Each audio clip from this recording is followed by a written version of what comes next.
30th and 31st. On 1st, we shall be rolling in 2025. So today, as you can see, I'm not alone at the studio, and we will be talking about new year, new beginning. We want to usher you into 2025 in a new style.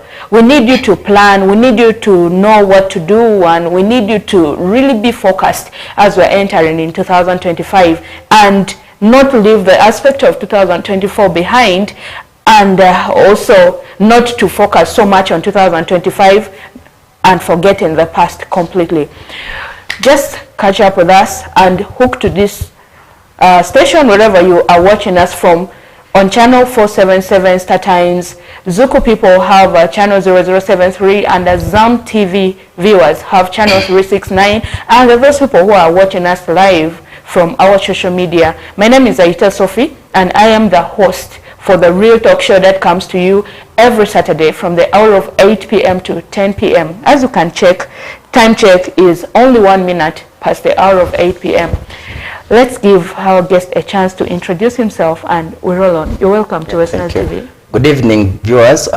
You're most welcome to this very important talk show. My name is Richmond Nwamanya, and I'm very privileged to be your guest today. I hope we will learn from each other. I hope so too. Yeah. And I'm very hopeful that Richmond has prepared a lot of things to give to us in regard to ending 2024 and also getting into 2025. So, Richmond, what comes into your mind when we just mentioned 2025? It's a concept that we can reflect on. Of course, we will have to think about how the previous year was, in order for us to have a very good narrative and discussion about 2025. So the concept of a new beginning, a new year, literally symbolizes our new start. I know many of you could have had a journey last year, but this is a new start. It's like a chance to reboot. If you would have been a machine, you could have overworked yourself, but you have to reboot. But also it gives us an opportunity and chance to reflect on our achievement and the past in the previous year as we forecast on 2025. That's very true, because you know, a lot of people had planned, and when we're entering the new year, people say this is my year. They make resolutions, they make plans and so on, but by the end of the year, some would have achieved half of it, some would have achieved 100%, and even some would have achieved total nothing. Yes, it's very possible, because in a very easy way, I would say it depends on how you plan your year. I know many of us would have had resolution for 2024, but this concept gives us an opportunity to reflect on our achievement, our accomplishment, but also what were the areas that we needed to improve. I know you could have had an annual plan. One could have said, I need to buy a motorcycle by the end of 2024, but others would have said, I need to build a house.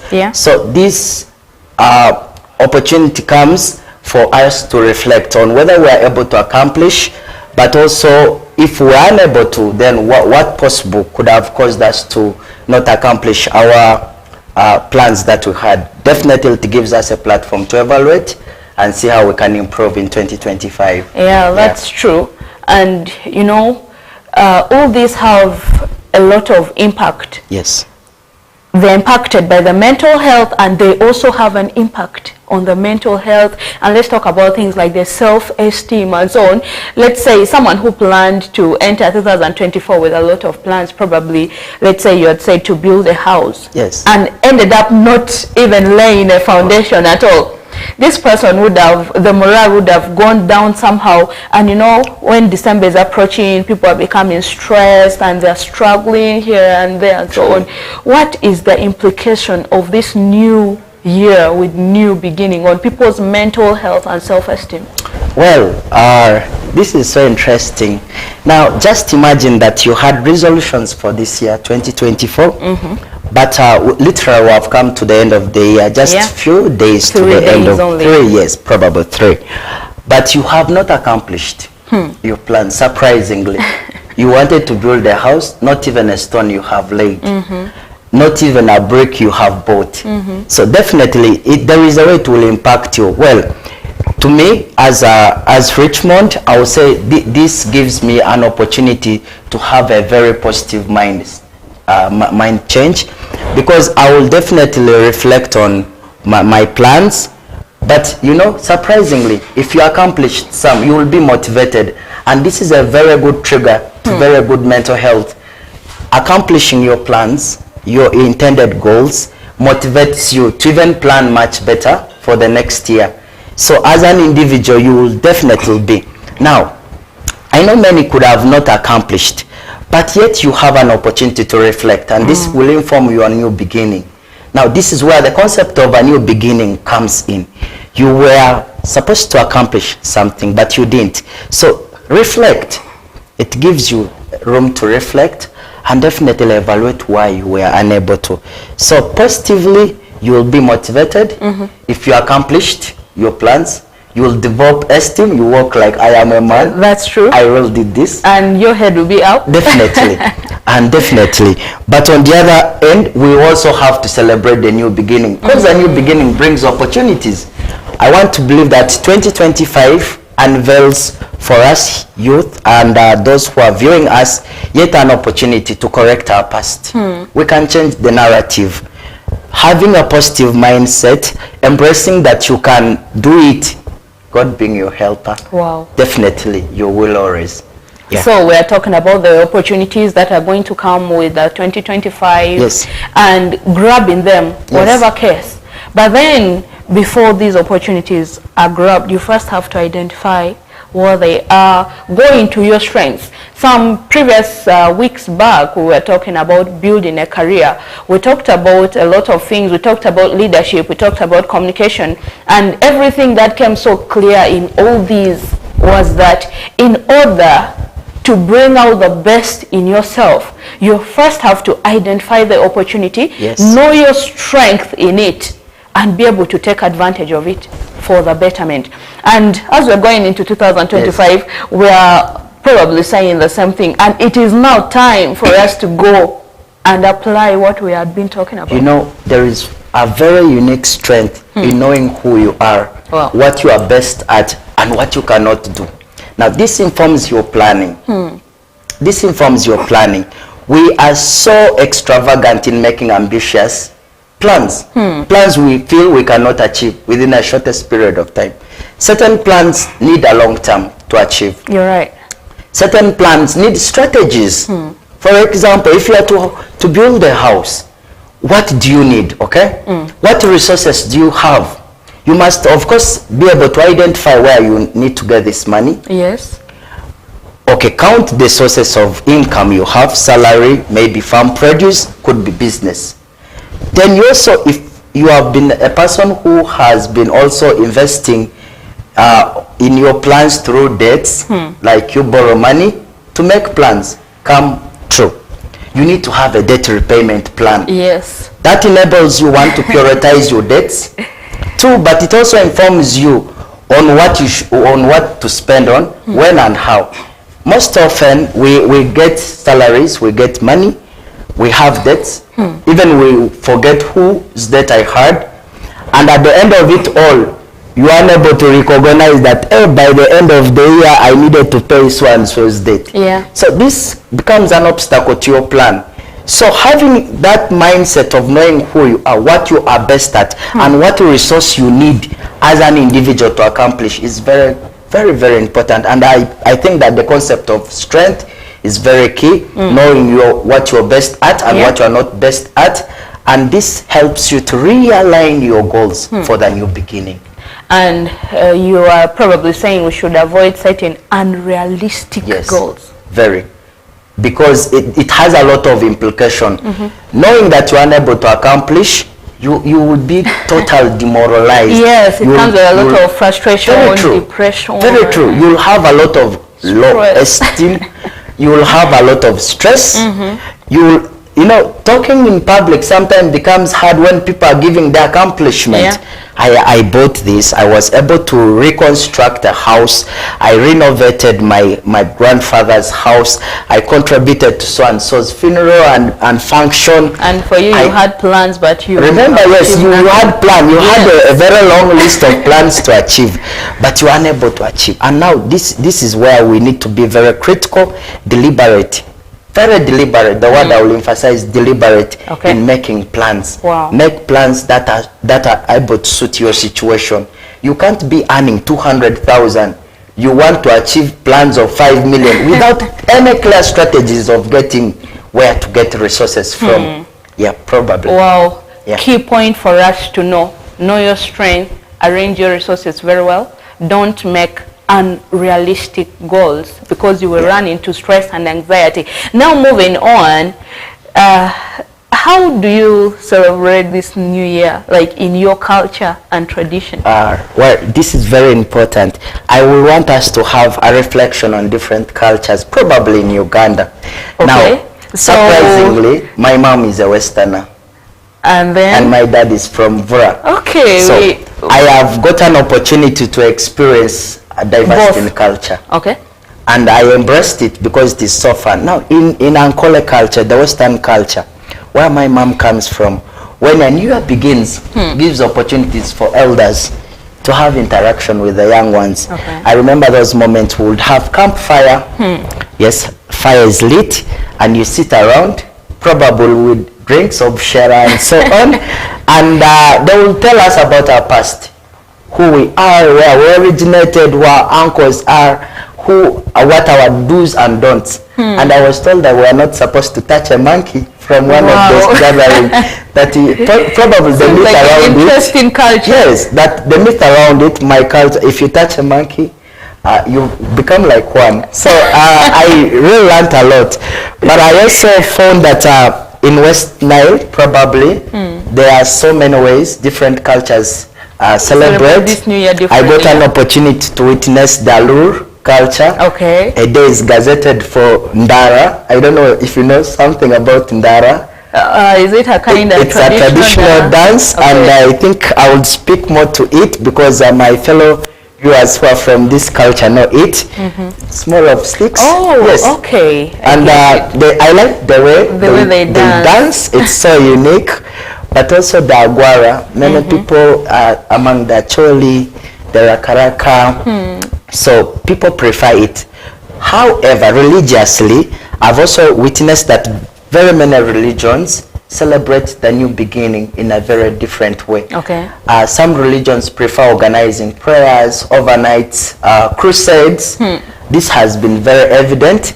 But also to event organizers, we see people bring artists, fireworks, where many of us have ever been victims while we were very young. We were beaten, we were out stolen. Yeah, definitely. Yeah, we'll gather around. You stand a meter and you witness fireworks being shot. Well, to those who are so mindful about investment, as the year ends, as people are celebrating, they also get opportunity to sit on a round table to have a discussion on how possible they can make the new year begin. To set goals, plans for the next year, but also embrace challenges. They foresee risks and how to mitigate them probably. But enjoying Christmas, New Year is fun. Probably. I know. Yeah. It's very fun. And about the festivals, about the fireworks, about the events, and it has been there in the tradition, and we have also carried it here. Much as these days there are no traditional dances, not so much of them. Not really, very few of them of late. Very few of them, but fireworks has been one prominent thing that shows that there is New Year. And again, we're going to have it this year, and if you can see around the flyers moving around for they call it the 2 years dance. Both in the religious aspect and even events, and even in other events. So as we're going to enter this year, I understand that you had said it's very enjoyable, right? Yes. However, the other B part, do not forget. Okay. there are these people who always go out, and you talked about people moving out, being beaten, yes, fireworks and so on. There are incidences that I have also heard somebody has died during Christmas or during the New Year celebration. Those things, they always happen. They are tragedies, right? And we need to avoid them. Can you talk to us about it? How do we avoid such incidences? Well, I want to recognize the fact that events like New Year, Christmas, and any other national or international celebrations have a lot of implication, negative and positive, on our generation. Particularly, I want to speak to our generation where we are in. I was a victim of one of the New Year, sincerely, as we were really enjoying the fireworks being displayed. My colleague was beaten, we were robbed, and we have seen police registering a lot of increased cases of defilement, not only defilement, but also rape. Far as our mothers are being raped, you see. Now, this brings us to a position where we need to reflect so deeply and put in strategies on how we can best celebrate. I know we have different ways of celebrating New Year. Some people would prefer an open space discovery. You want to go on a very high hill to see probably the fireworks. Others prefer climbing the tree, and you know the risks associated with you getting down from the tree. Midnight. People trek distances far as 5 kilometers away from their village to come to Arahi because they know either this venue will have a fireworks, and they have a long way to go back. So just imagine what happens on that way. So I would probably think we need to advise our children, probably those who are interested in seeing these events, they can have a very clear view at home. Probably, but if they at all want to see them, they can also come out with elders, like elderly parents, escort your children for these events, but also be able to support them, telling them the pros and don'ts of these events. In other words, we are just talking about security. The security of your child, your wife, your brother, your sister, whatever. But also self-awareness. Self-awareness is very key. You need to know who you are. Okay? You need to know who you are. How are you going out from your father's home or your mother's home for these events? Are you this person who's going to put on a very short dress? That will a very expose transparent you to one? Dangers. Yes. Are you this person who will be always receiving calls amidst people? You need to be so much aware about who you are, what best way you can present yourself to them. Because many people get attracted to us, not so? They do. They see you have dressed unreligiously. Definitely emotions come in and you become a victim of it. And at such points, you can actually be vulnerable to anything. Extremely, extremely. We have seen mothers cry for the lives of their young ones. We have seen young girls become mothers when they're children, unable to cater for the family needs. We have seen girls conceive for parents, like husbands or men they don't even know. You ask the father of this kid, and emotional she breaks, and like Rich, I am unable to know who the father of this child was because I was a victim of rape during a New Year or a Christmas period. But all this can actually be avoided. Truly. They can be avoided if we do the right things at the right time. And I also understand that some of these events with fireworks, they go for overnight. Yes, true. I feel like if you're going to go for an event that has overnight, it's better to remain there till morning. No, but also I think the event organizers have a role to play here. Beyond us as individuals being aware of who we are and how we are going out, there is also a need for event organizers to put strategies that mitigate risks and harm to us who go for these events. You organize event, you don't have exit doors during emergencies. People are stepped on while they're escaping out. You organize events, you don't have security. You know, it is really sometimes so challenging. you organize event, the aeration is real. People are suffocating literally.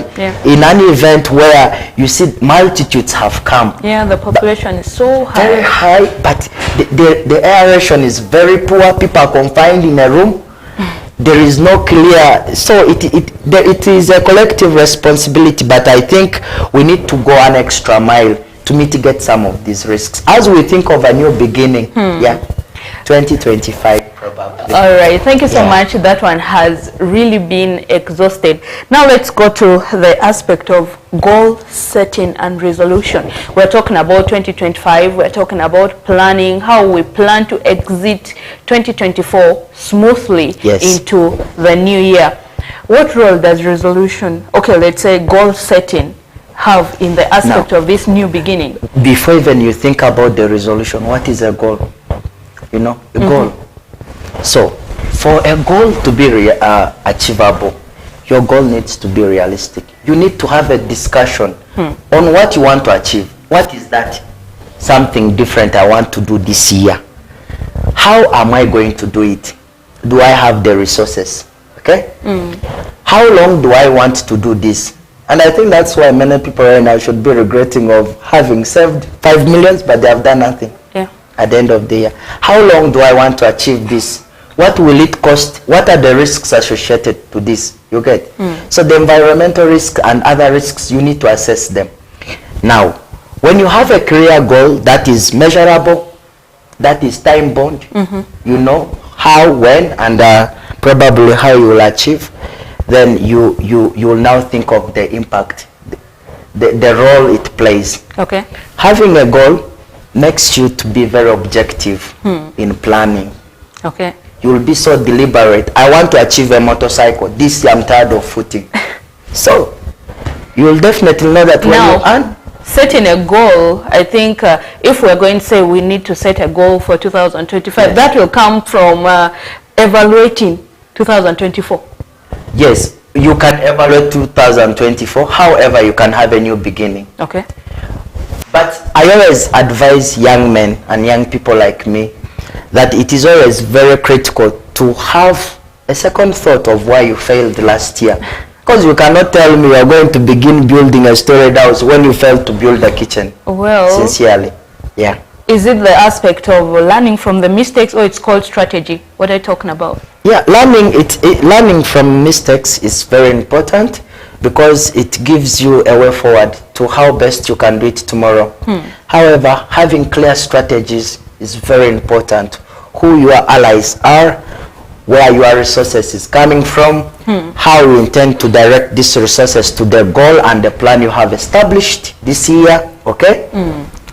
And probably also mitigating risks that are associated to you being diverted away from your goal. Okay. I've seen people set goals, but before the year ends, you find them, they are doing something different, which is not bad, but it becomes so painful when you're evaluating yourself and you realize that you completely diverted away from the goals that you had set for the year. Okay. Someone once said, I don't know if you will agree with this, but if you have 5 goals, by the time you achieve 3, you should be having 5 more. Sometimes in a very different direction, sometimes in the same direction, but has to be bigger. What do you say about this? Now you see where the importance of the role of setting a goal comes in. We said every goal achieved motivates you to move forward. To move forward. Probably. Yes, to move forward. Every goal achieved gives you a leeway to do something new. Just imagine I wanted to buy a chair. This year I've accomplished. I'll definitely look for a carpet. Yeah. And I think that is the point. Yeah. Okay. I believe we had talked about resolution and goal setting. You first have to set the goal. Set a goal before having a resolution. Yes. Yes. And be very deliberate to set realistic, not ambitious goals. Okay, we have ever talked about goal setting here on set, and someone once told us during the career building show, she told us that your goals have to be smart, and Richmond is also saying it today. Smart in the sense that it has to be specific, it has to be measurable, has to be achievable, has to be realistic and time-bound. Yeah. And if you can check this, Richmond has also mentioned all this today in this show. So whatever you're going to do, in whatever step you're going to take next year, so long as you have to have a goal for it, remember these 5 words, and all these are going to help you to move forward. Let's go personal. Yes. Have you set any goal for next year? Yeah. Actually, a few days ago, I think 4 days ago, I had to sit down and reviewed. I want to speak to fellow young men like me. Every beginning of a new year, I have a diary where I write my intended plans. Okay. Intended goals, in other words. I want to build a house, I want to buy a motorcycle, probably I want to farm to get source of food, I want to support charity, give back to the community functions. I must be very deliberate because if I don't plan how much I must give to charity, people's function, funerals, sometimes you may remain poor. What do you mean? You may give all what you have. Okay? Okay. So I am very deliberate. I include all this in my plans, knowing that this will cost my expense, my money. Then having set these plans, I come up with the sources of income. How many of them do I have? I am a salary earner, yes. I have salary, but I do a lot of farming. I do get money from poultry and cassava. So I list them. There are sources like workshop and any other opportunity, please list them and project how much you can easily get from each of these sources vis-a-vis what you had planned. Then you also look at other factors, because as we grow, as we develop, we sometimes go extra mile to borrow because what we have at hand is very little, it's limited, or not sufficient to enable us achieve our goals. So sometimes, if you're like me who goes for debts, I always have a debt repayment plan. I know that I have debt A, B, C, D, and prioritize them. Which debt am I paying first? When is it due? Okay? And how much can I spend on this debt? Because at the end, if I don't budget for the debt, it is affecting my earnings, my salary. Actually, so this year I had plans, and I am very proud to say that at least 75% of my plans were accomplished.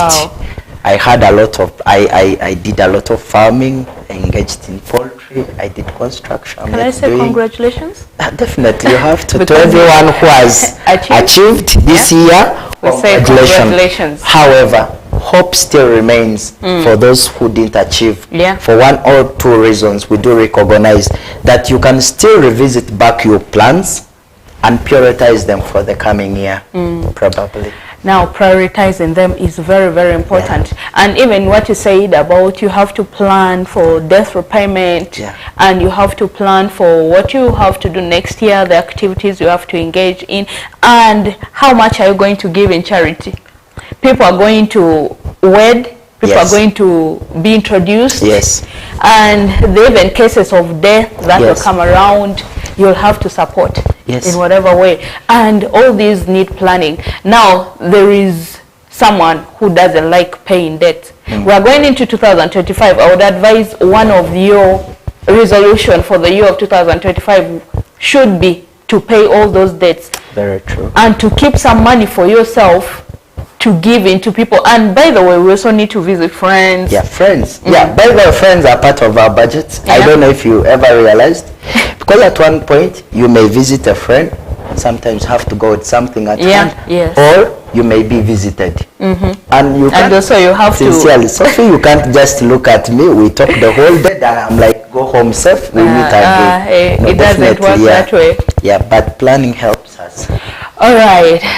Thank you so much for watching this first segment. We have come 30 minutes past the hour of 8 p.m. I want to say let's have a break. As we bounce back shortly, we are talking about New Year with new beginning. We are ushering you smoothly into the year of 2025. Catch you shortly. Thank you.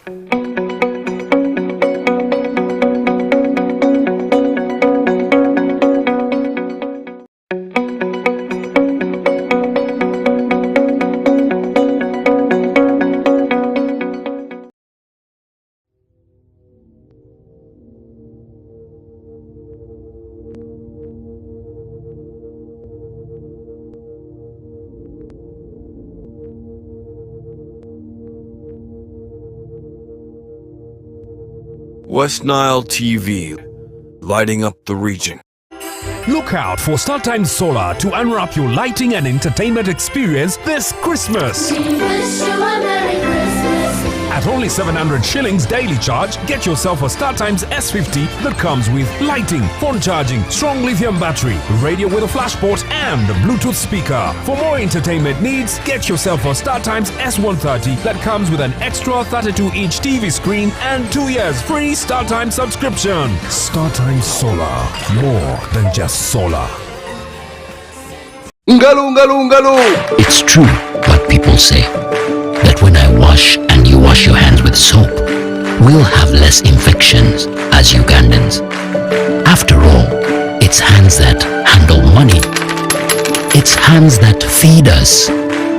Hands that prepare soil for farming. Hands that we use to learn. And hands that we use for fun. When I wash and you wash, it means clean hands for all. So, wash your hands with soap and clean water regularly to keep away infections and disease-causing germs. This message is from the National Hand Washing Secretariat with support from UNICEF.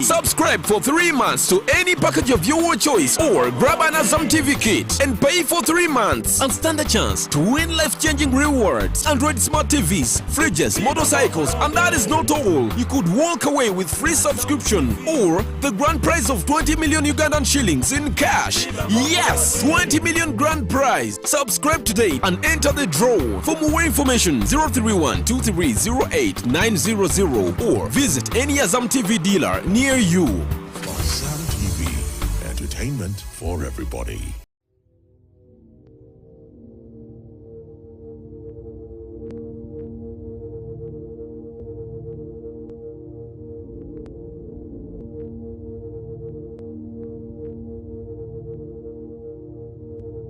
West Nile TV, lighting up the region.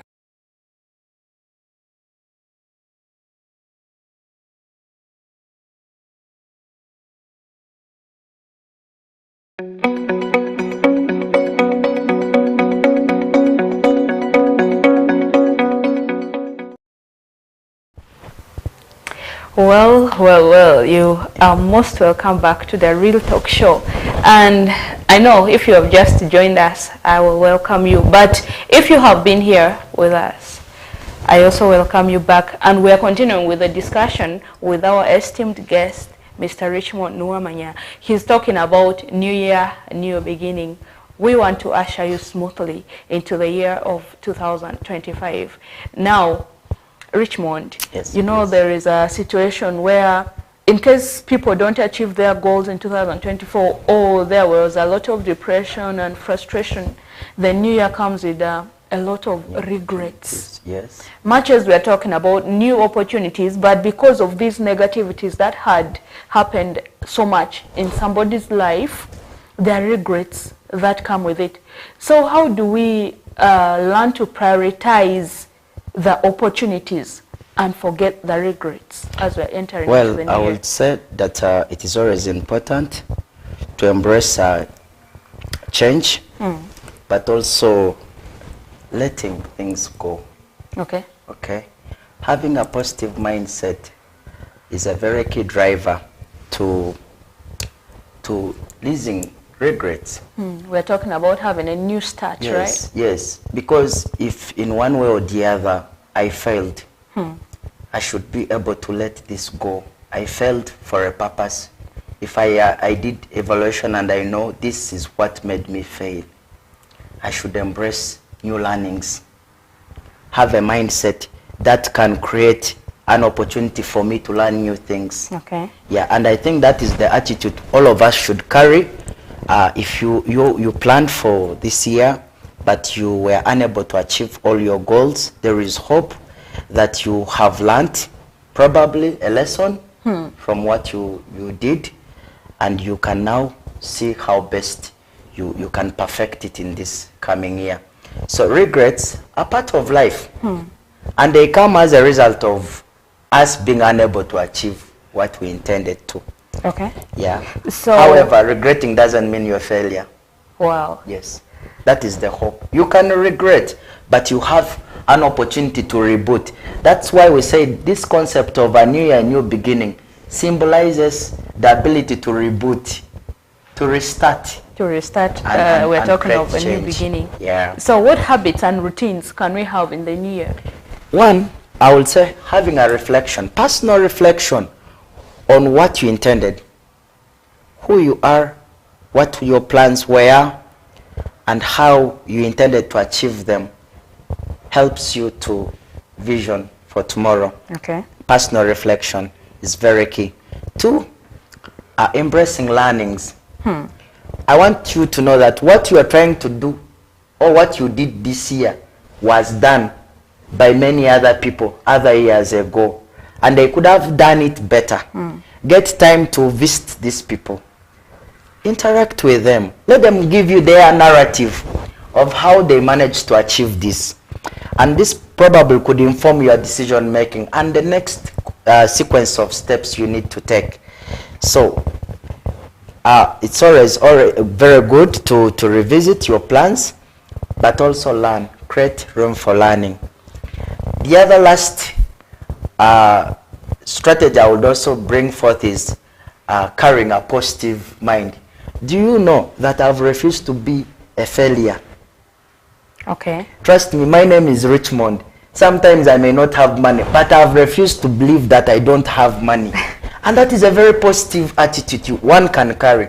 You know, when you believe in yourself, this gives you hope for tomorrow. So carry an attitude that drives you, that propels you to rethinking, to thinking positive and creating new positive energies in you to achieve. Yeah. Okay. Probably. Now, rethinking is very important. And one thing that I caught from you is regrets don't mean that you're a failure. You can regret, but you can have a new beginning as well. So, have you ever had regrets before? Especially This year, I really had a lot of regrets, but I've turned them to be opportunities. Okay. Because, like, I was regretting why I didn't start building the very day I started earning salary. Because all this long, we have been paying rent. Rent after rent. Yet, you could be having opportunity to build. It is this year that I started farming. Okay. And I realized that there is a lot of money in farming. I sold a lot of cassava. I'm still going to harvest more. I eat beans from my own garden. You know what it means. I did a lot of harvesting. So I'm like, what happened the previous years? And you were buying all these? I've been buying. Can you imagine? I've been buying.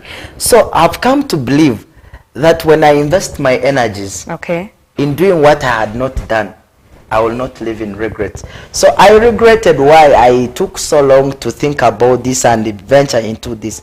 Remember, I planned for poultry project 2 years ago. Each year I will postpone. I didn't achieve because of this. It wasn't coming. I postponed. But around March this year, I was very deliberate. I started with 3 birds. But around August, I already had over 45 birds. Wow. And trust me, I had a very delicious meal. Part of it I sold, part of it I was able to also use it for my personal consumption. So it's nice to eat from farm. Now we have talked about you having all these. You said you had planned for 2 years and it wasn't happening. And that's part of the personal growth that we had been talking about, that comes with the new beginning and so on. So how do we prioritize this personal growth? Because personal growth has to come with an aspect of self-care, right? And if you don't plan very well, as we had said before, you can run into stress, you can run into anxiety, you can run into depression and nervousness and all that. And all these come with their own challenges attached. You can even get illnesses such as pressure, even diabetes ulcers. will be like, oh God. Yeah, well, personal growth. When you're talking about personal growth, what do you want to venture into? You see, now as individuals, our plans vary. That's true. Trust me, you could have prioritized having a nice dress to going back to school. You get? Yeah. And yet, when you advance for career, it's part of your personal growth. So, this will vary from one person to the other. I want to say, viewers, that your personal growth depends on what you want to achieve first. This may vary. Mine could have been very different from yours. However, yours could somehow be similar or very also different from mine. But what I will basically say that is, know what you want to do. Okay. Know where you want to be. Know how you want to live your life. And this gives you a basic to your personal growth. So if you think that you're this person who wants to eat from your own garden, not the market, you'll be motivated to cultivate. Yes, to farm. Yes, to farm. And if you know that you are this person who's tired of rent, I've seen people grow in rent, marry in rent, retire in rent, you die in rent. When we go to bury in your village, there's no house. There is no house. I'm sorry to say this, but it's a reality. You get? Meaning these people didn't prioritize or put forth the aspect of having shelter to their priority needs. Wow. You get? So now I will say that let it vary, and it will indeed vary from me to you and to any other person viewing us. Okay. But key is know what you want, how you want it, when you want, where you want it to be. Now we're still talking about the prioritizing for self-growth, because we have to develop. Someone says there is nothing worth having if you haven't worked for it. People will always be there to point fingers. So there are also those people who are living in government houses. They are really not paying rent, but they're living in government houses. It's also good to build your own, to put your own facility there in the village where you are, because Richmond just spoke about people who die and we go there, there is no house, there's even no toilet of their own, and it's very embarrassing. So to avoid such incidences, we can start planning early, and these are all things that we would want to achieve in 2025, and much as you can plan for it, and if you fail to achieve it, another year will come, but the effort will have to be made. Now, they say that the fall of a yellow leaf should be a warning to the green one. So interesting. And we're still talking about people who have walked ahead of us and made mistakes. Or probably it could be you who walked in that and made mistakes. And then you have to retrieve your steps, Much as you may have regrets, but you have to make it better. How can we see an opportunity out of the mistakes that we have been making? Be very deliberate. Be very deliberate to recreate your new story, to tell your new story. I have seen people who have given up of who they are because of their past.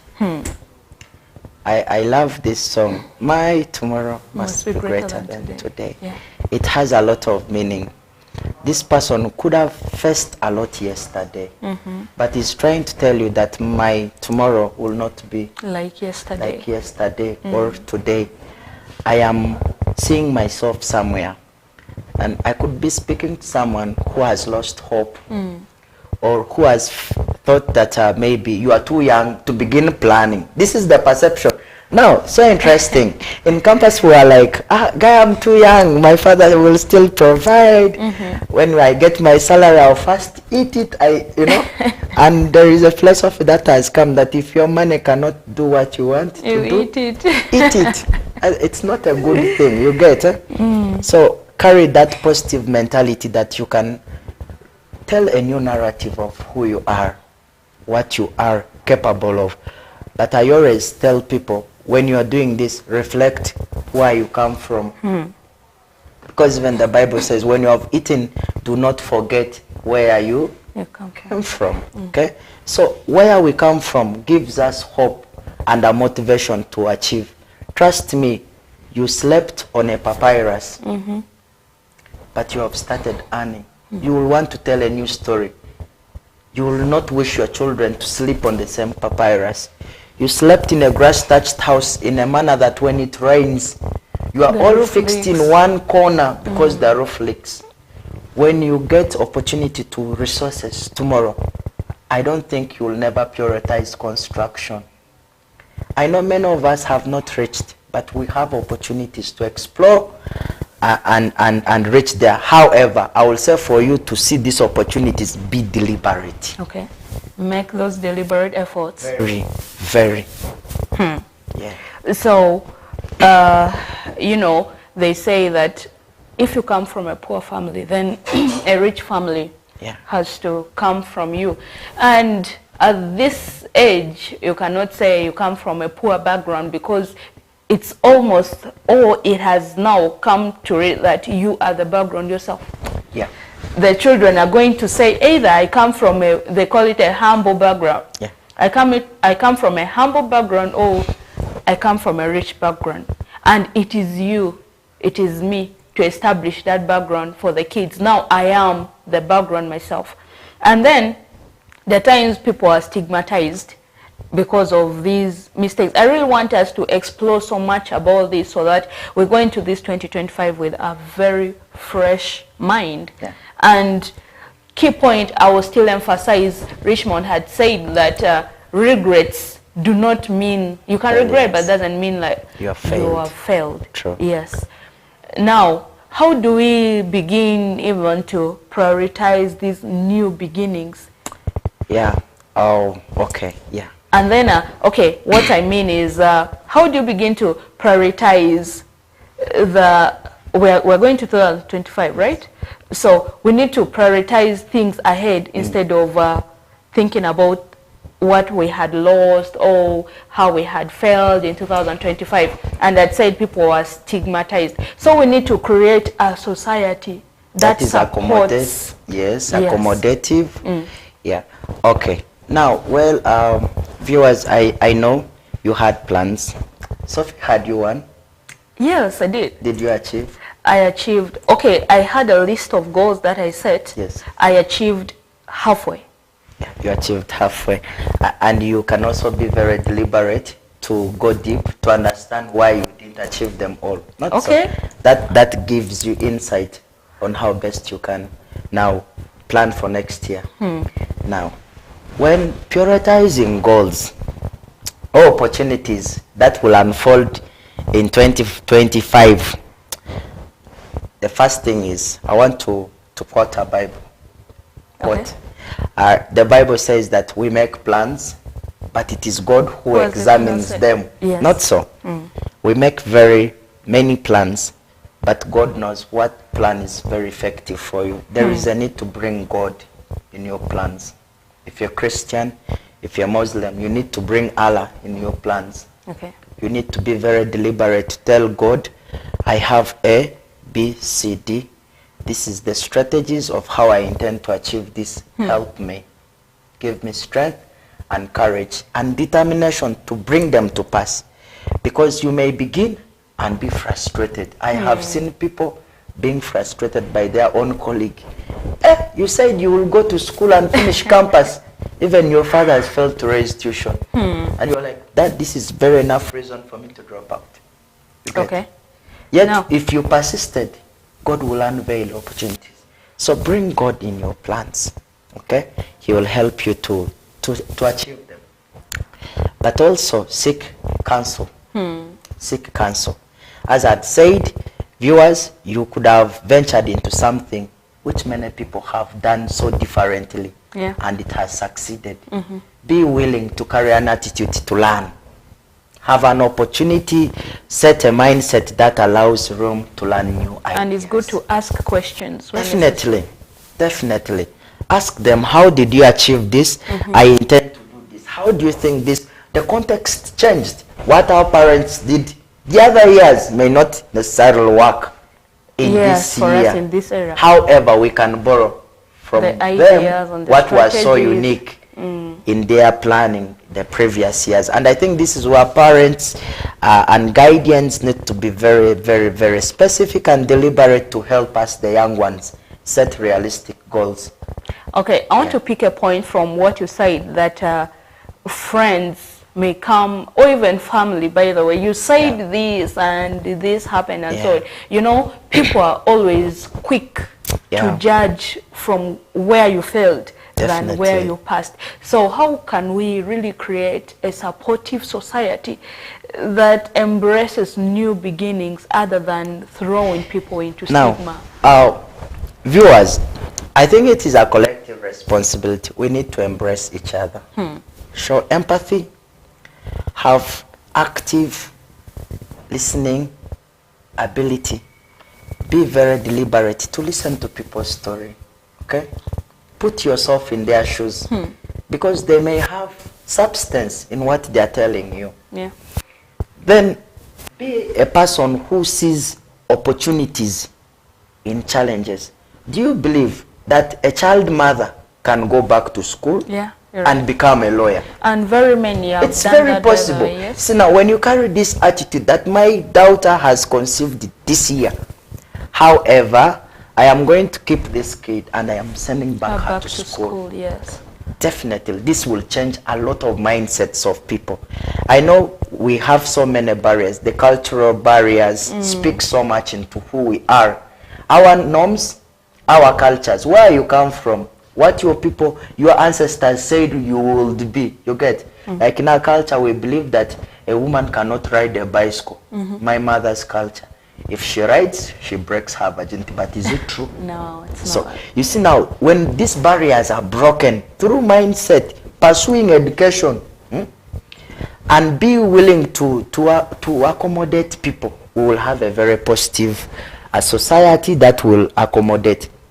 On the issue of stigmatization, I don't think it's realistic to stigmatize someone for their failure. Because one, you need to understand why they failed, but also put yourself in a shoe that tomorrow it may equal be me. So when it happens to me, what happens to the society? So when you carry that positive attitude of being able to recognize that people also fail, but they can rise and have a new beginning, 2025 will be a very blessed year for you and I. Trust me. This is like a race where if you put so much effort, someone may even run better than you. You may either lose or you win, or you draw with But I also think the Ubuntu, people said Ubuntu, I don't know if you came across this word, you are who you are because I am who you are. Not, I don't know. You are. We are interdependent. You depend on me to exist. I depend on you. Like we coexist. Yes. They say no man is an island. No man is an island. You can't live alone, but I also can't live alone. I watched some clip some time back. This athlete was the first runner. However, as he was trying to round the other fellow athletes, he found this other one crippled. I think he had some injuries. This guy forgot the fact that he was supposed to be number one and held this other one's hand and ran with him to the lane, to the final lane. It really spoke so much into my life that if we are able to recognize that when we hold each other's hand, we can go far. Our society will change. We will live in a very transformed society. Now you're talking about holding each other's hands, and that is very true. We would really live in a very changed society, but with the economic status of very many people right now, sorry, most of the people are just thinking about myself.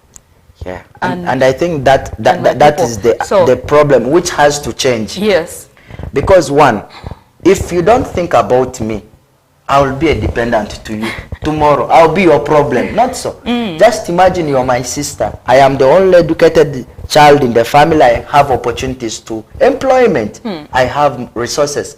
But I'm unable to show you how to fish for your own self. Definitely, tomorrow, I'll be a dependent on your side. I'll be coming back for you so, to and give this actually explains why many of us have failed to achieve. Because by the time you want to do your own things, you have this, you have that. And I think very many viewers will attest that too much dependence could have also contributed to failure to realize your plans for this year. It is very, very draining. It's actually better to set someone on their feet and let them thrive on their own. Change. Now, we have to coexist. As said, no man is an island. You can't stand alone. You need somebody, and also the person needs you. And if you have people who are depending on you and you are failing to set them up, they will always come to you to ask for fish if you're not giving them the way to fish. I believe new beginning has to come with the aspect of, how do I call it, gratefulness. Yeah, gratitude. Gratitude. Yes. Yeah. So how do we embrace this attitude? Because we had talked about the stigma that comes from the society, but also there is this inner voice that speaks in people that kills out the aspect of gratefulness. Well, have you ever spoken good about yourself? Yeah, very many times. So you're good, you're strong, you're courageous, you can do this, and you are worthy.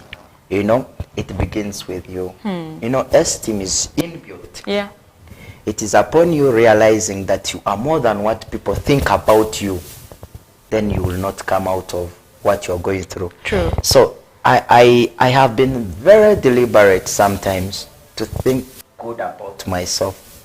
Richmond, you'll be very successful. You have everything you need for life. Though the hustle is not easy, but I have hope for tomorrow. Yeah. But also appreciate yourself. Just to say that to everyone who has partly achieved what they had planned this year, thank you. A little of success is still success. Yeah. Please, that little is very important for tomorrow. Say thank you to yourself. Take yourself out, get yourself a drink, and say thank you. But appreciating that God has been part of this, you need to give thanks to God. To God, yeah. But also to people who have contributed to your success. Could have been a very big circle. Okay. But also to your individual level effort. You understand? So I could have put extra efforts beyond what people have done to make this come to a pass.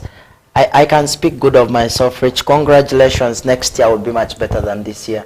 Or I take myself out. And the family, if you have a family, well, and the family, get them a drink and say, this is 2 more years of hard work, teamwork, cheers. Yeah, as you had said, it starts from inbuilt from within you. If you don't know who you are, someone else will tell you who you're not. And you let me make you laugh. Who you are spoken by someone is always negative. Yes. Guy, you're so greedy, you are so selfish, you don't know how to accomplish.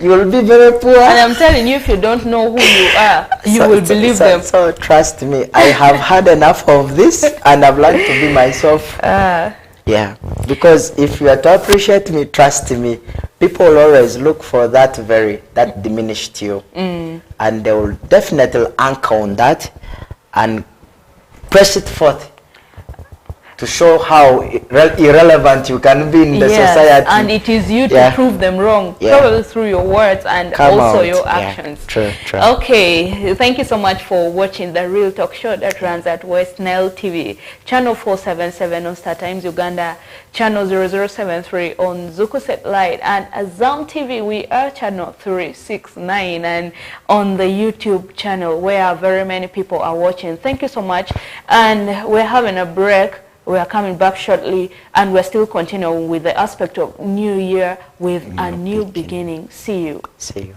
Bye.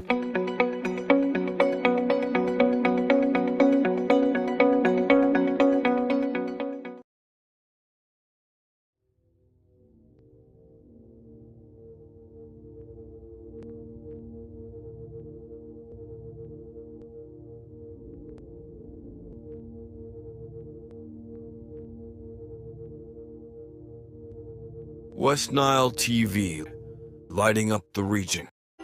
Look out for StarTimes Solar to unwrap your lighting and entertainment experience this Christmas.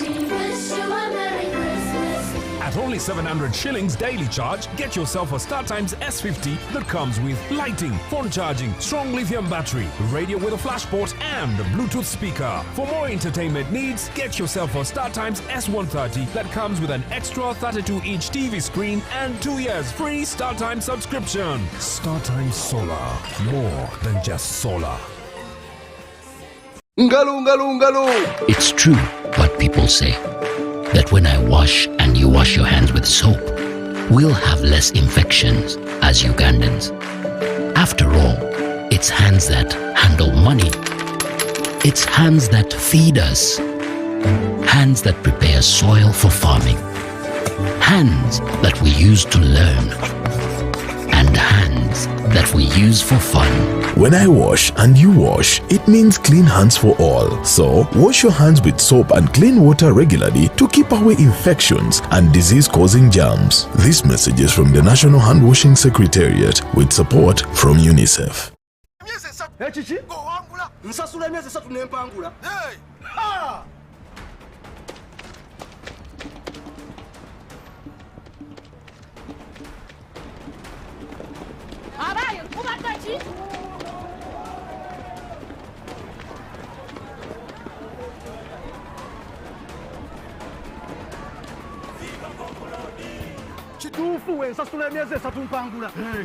Subscribe for 3 months to any package of your choice or grab an Azam TV kit and pay for 3 months and stand a chance to win life-changing rewards. Android smart TVs, fridges, motorcycles, and that is not all. You could walk away with free subscription or the grand prize of 20 million Ugandan shillings in cash. Yes, 20 million grand prize. Subscribe today and enter the draw. For more information, 031-2308-900 or visit any Azam TV dealer near you.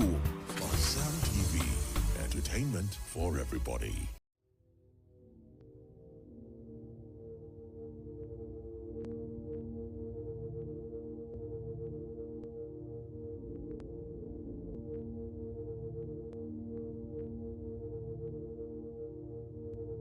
West Nile TV, lighting up the region.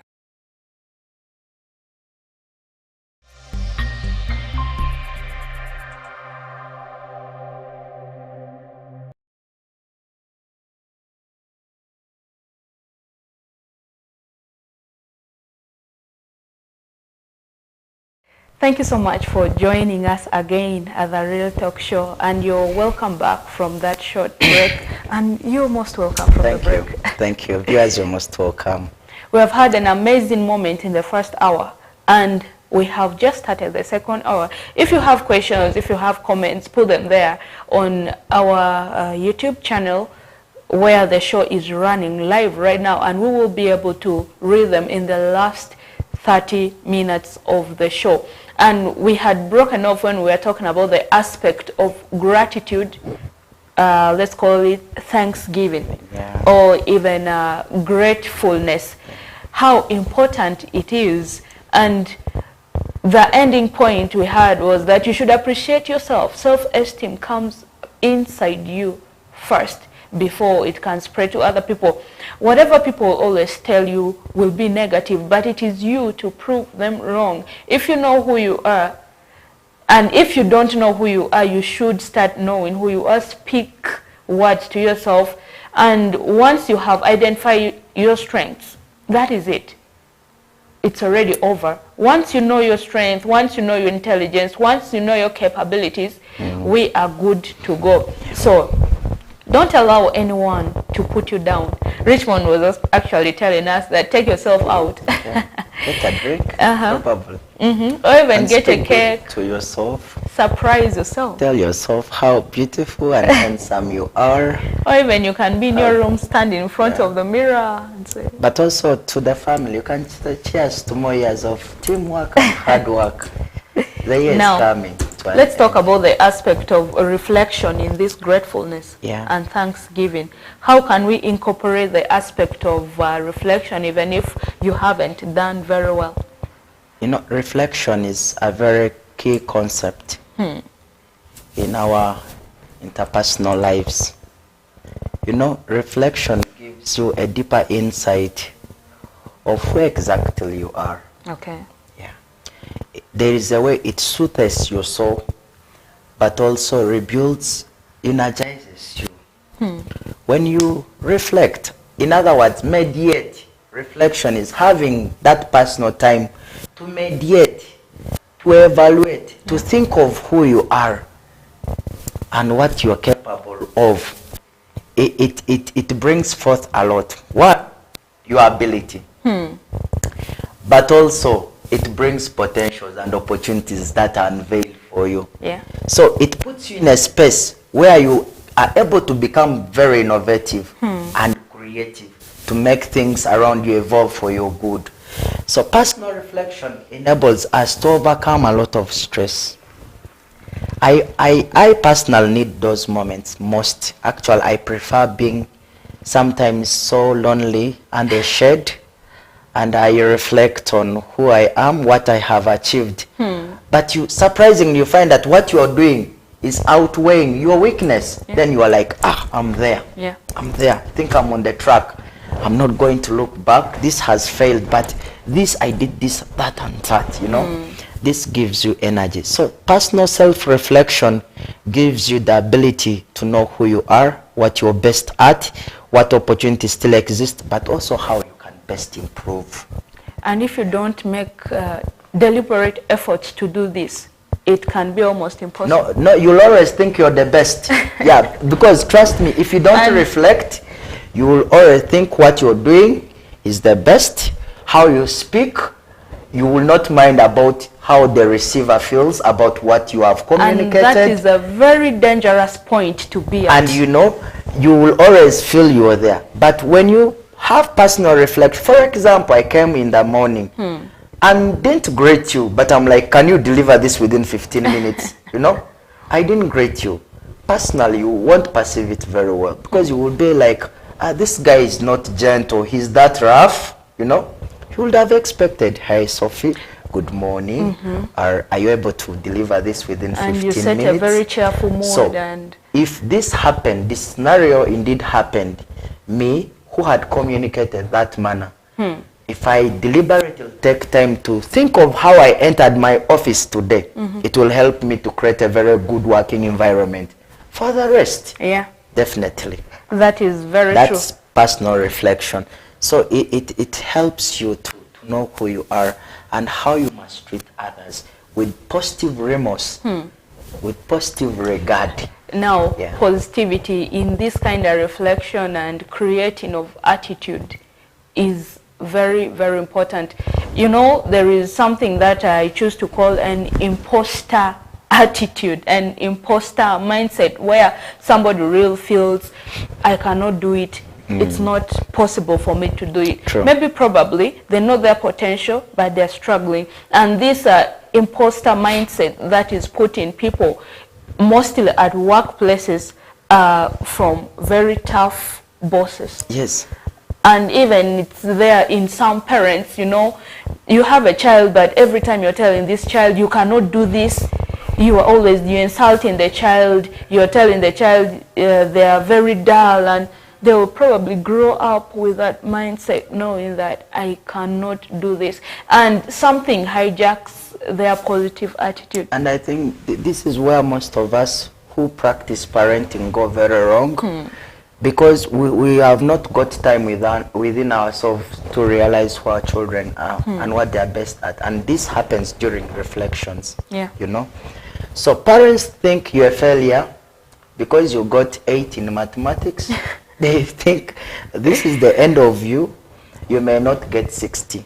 And when they are referring to you, dull like your father or like your mother, you get. So it creates a sequence of emotional break and mental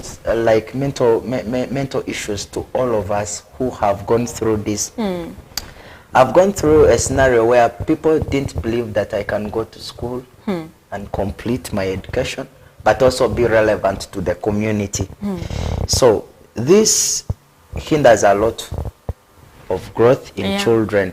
So parents need to rethink and be able to forecast that these children, they are raising have a potential and a very bright future if they are nurtured in an environment that enables them to be able to explore who they are.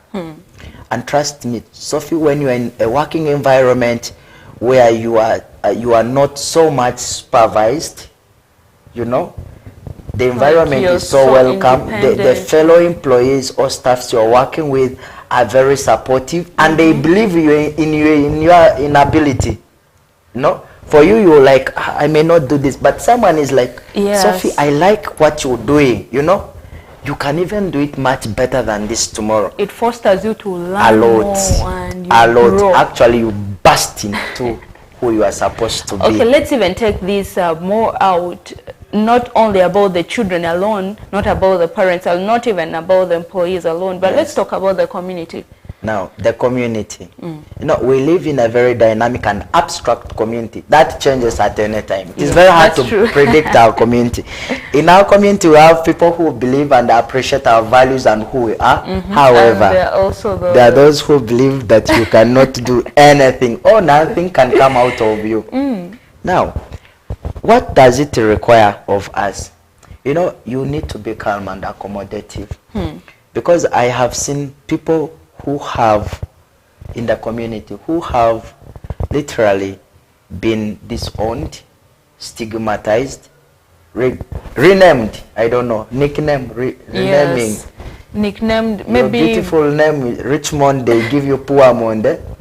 Because you have not met the societal expectation. Yes, you're right. You know, and this brings a lot of emotional issues in us.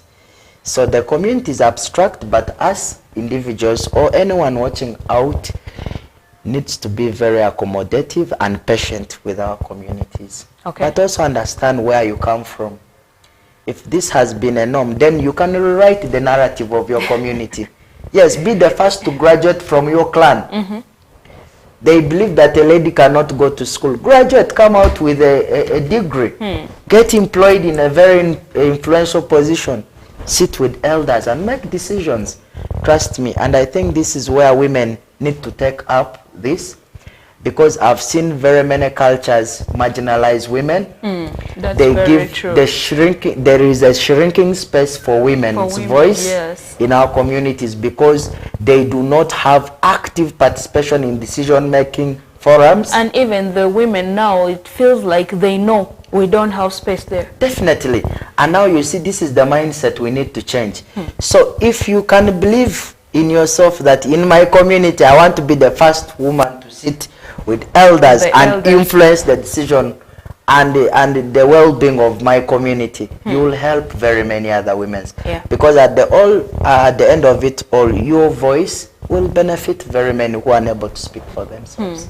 I even need us to talk more about this because there is need to establish stronger bonds, stronger relationship, and stronger connections between people who are giving fake names, who are giving very intimidating names, and these people who are receiving the names. Because most of the times, the ones who are being nicknamed, the ones who are being renamed with these negative names, they also are kind of accepted as they are. Yeah, but do you believe that next year is a very new beginning for this to change? Okay, so... Yeah, and I want to think that those of us who are tuned to this show, you'll have a different story to tell.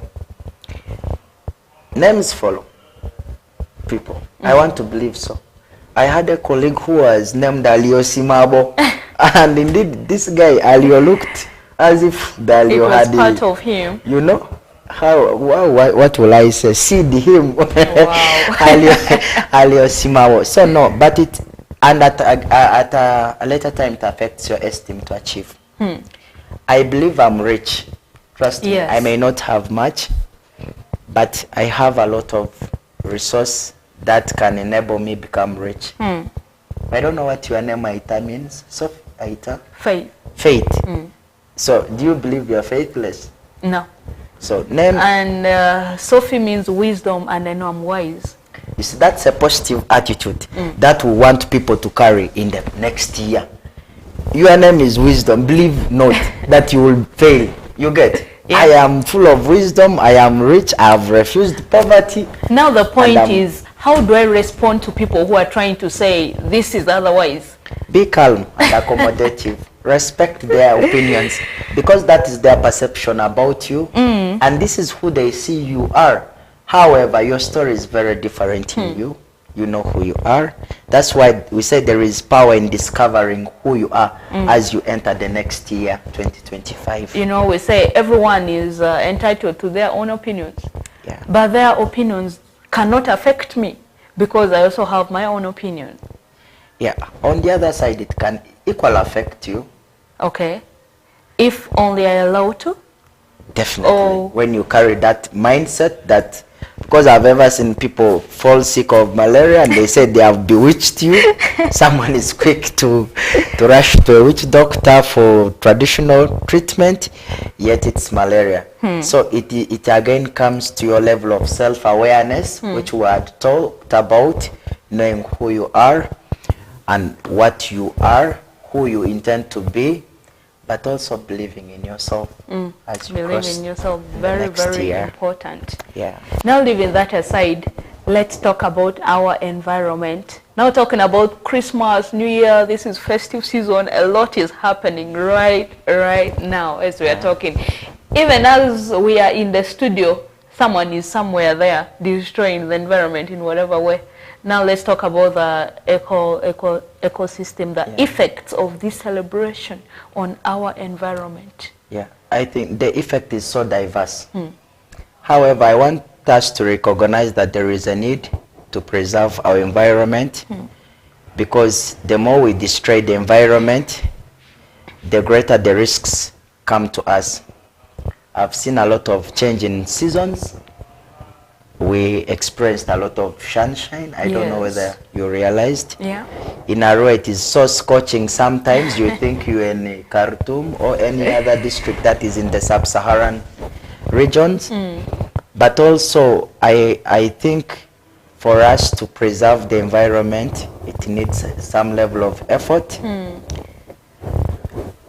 Arua Municipal Council, now Arua City, was very deliberate, surprisingly, to bring for us dustbins. How do you call it? The trash bins, The trash bins, right? Yeah. But people prefer buying water, drink water on the road and throw, you know?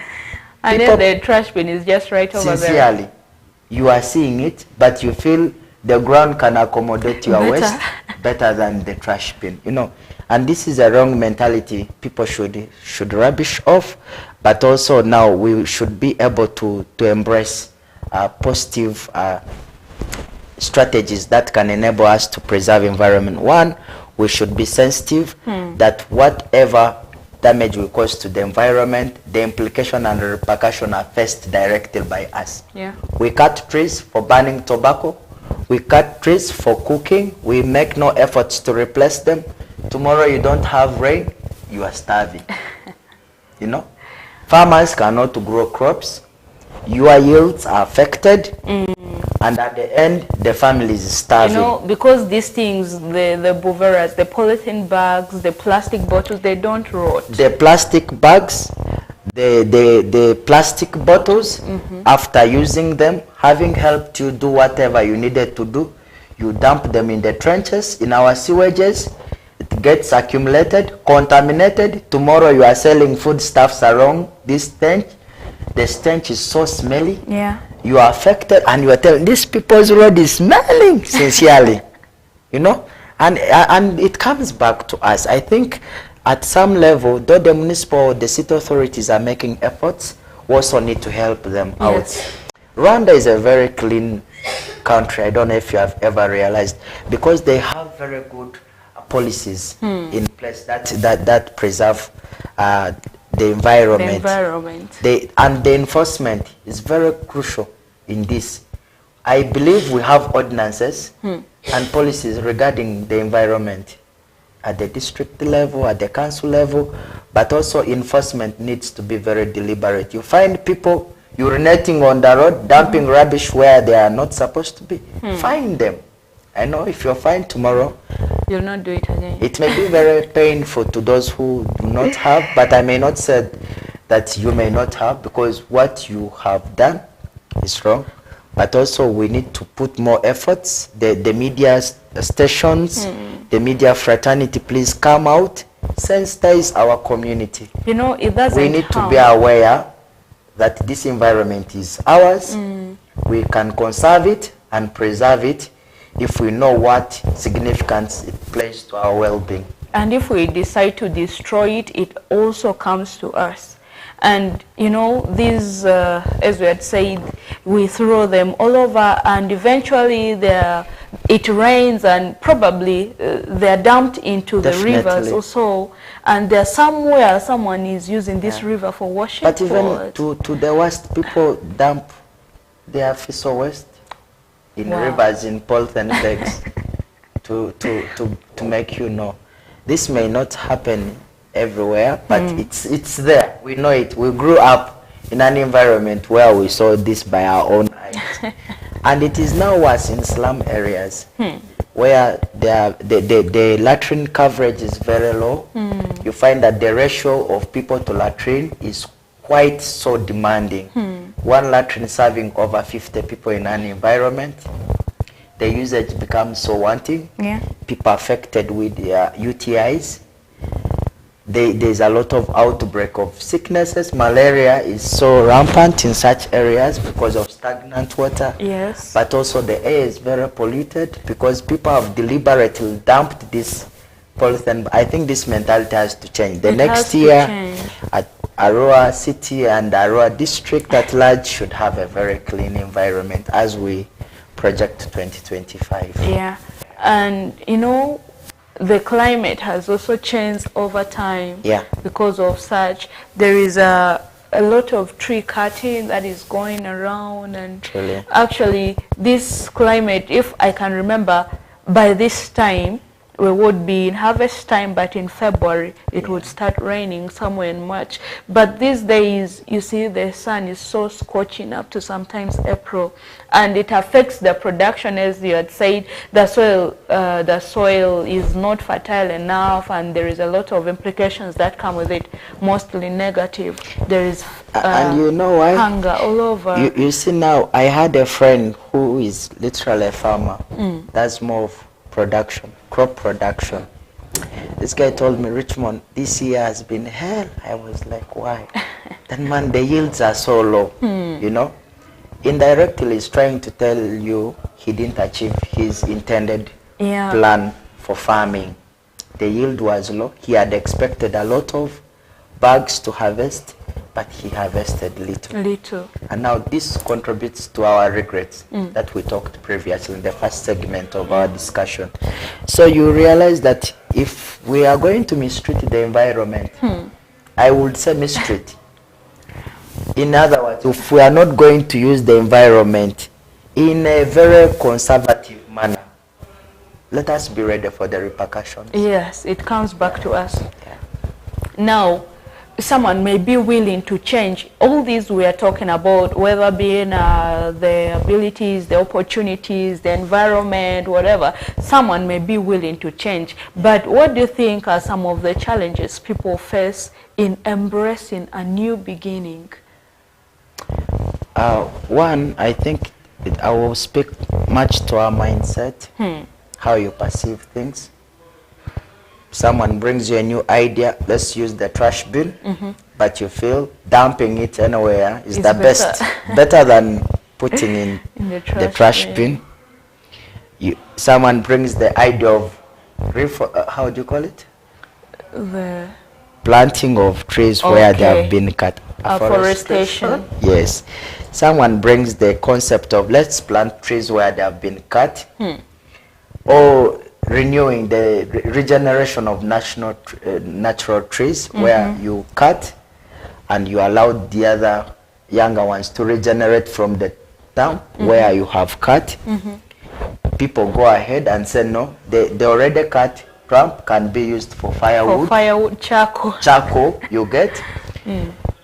A person brings an idea of let's have a water storage facility but community go urinate in this water source, or even they destroy the gazetted area. This is all to do with mindset change. If we can reflect back and know that this environment will benefit us, we'll have a very clean environment. 2, the enforcement. Let's not forget that the city or authorities in place have a role to play in ensuring that we have, actually it is a constitutional mandate for the government to give us a very safe and clean environment to live in. Okay. So, and in ensuring this, the government has come up with a lot of environmental preservation policies that are in place. NEMA is enforcing a lot conservation of swamps. You've seen people are building in swamps. People are reclaiming swamps for settlement. People and NEMA is trying to push them off from there, which this is a good authority strategy. and agencies should come up and take charge in areas where government has gazetted them for specific purposes.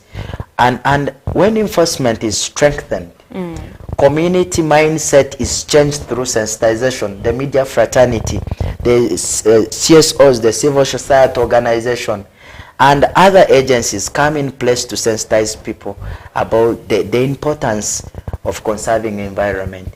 Trust me, we will have a changed society come 2025. Wow, so the laws have to be tightened. The rules have to be more tight. There is tightening, but also people not abiding by it. These are two different things.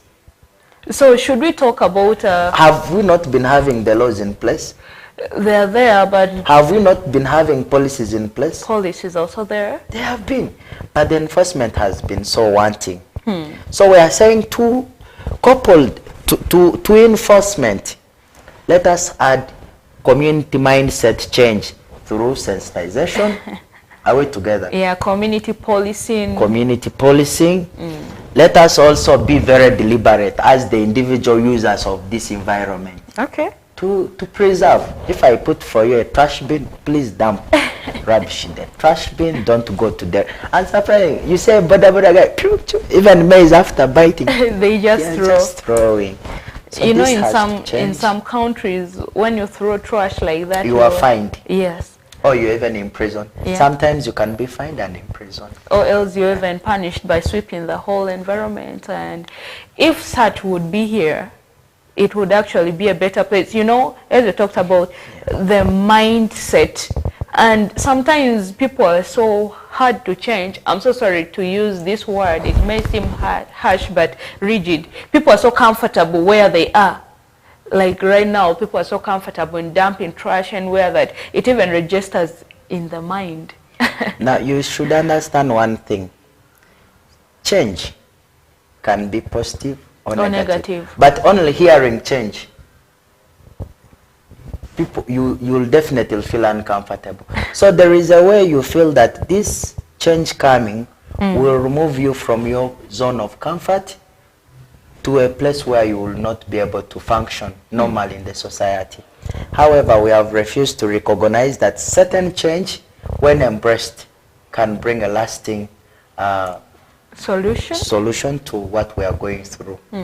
So change is okay, I would say, but we can evaluate what change we're embracing. It can be a negative coping change, but also a positive change. Yeah. So we evaluate, and if it is to benefit us collectively as a community of West Nile or Northern Uganda or Southwestern Uganda, let us embrace it.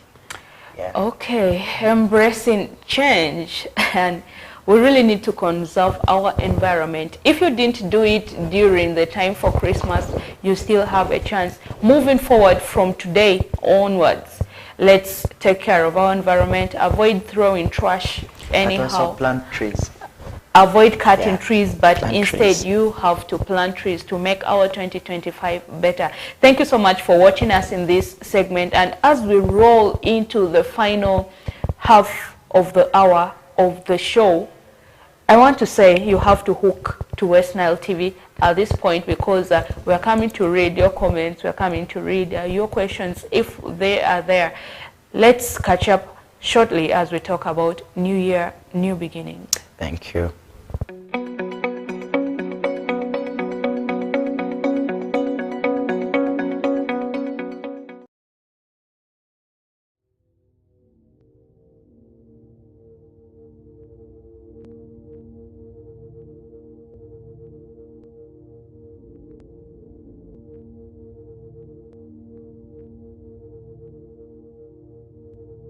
West Nile TV, lighting up the region. Look out for StarTimes Solar to unwrap your lighting and entertainment experience this Christmas.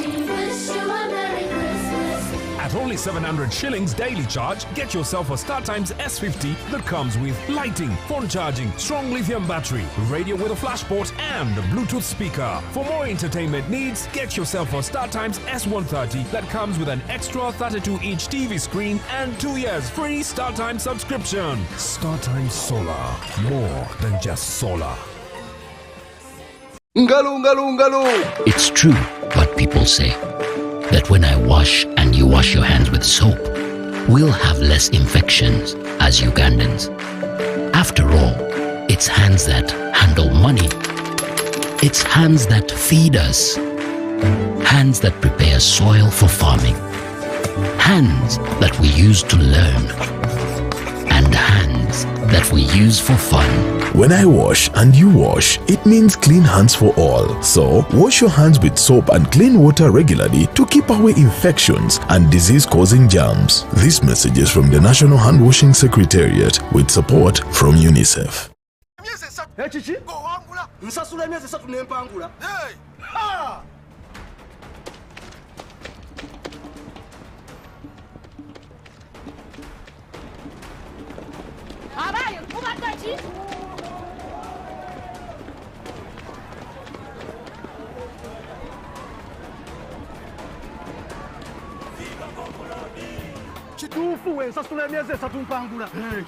Subscribe for 3 months to any package of your choice or grab an Azam TV kit and pay for 3 months and stand a chance to win life-changing rewards. Android smart TVs, fridges, motorcycles, and that is not all. You could walk away with free subscription or the grand prize of 20 million Ugandan shillings in cash. Yes, 20 million grand prize. Subscribe today and enter the draw. For more information, 031 2308 900 or visit any Azam TV dealer near you.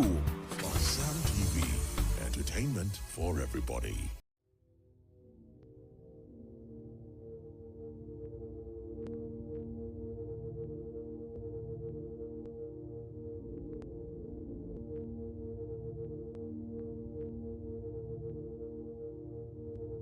West Nile TV, lighting up the region.